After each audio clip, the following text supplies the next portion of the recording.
Audio video tape हर मौके की मुनासबत से थोक के हिसाब से मार्केट में दस्तयाब है जनाब चेयरमैन, और हर कोई दावेदार है कि उसके पास सैर हासिल गुफ्तगू के टेप्स मौजूद हैं। अब ऐसे लग रहा है कि एक फैक्ट्री है,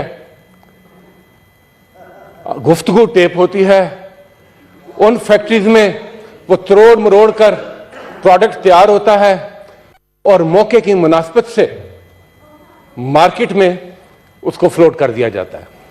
जनाब चेयरमैन, आपने देखा ये अभी ताज़ा तरीन ऑडियो लीक्स आई डॉक्टर यास्मीन राशिद के वो खातून जो कि एक दबंग पॉलिटिकल लीडर है, प्लीज नो क्रॉस टॉक। ठीक है, आप अपनी बारी पे बात कर लें प्लीज। उनकी गुफ्तगू को जिस तरीके से तरोड़ मरोड़ कर पेश किया गया वो आपके सामने है। उससे पहले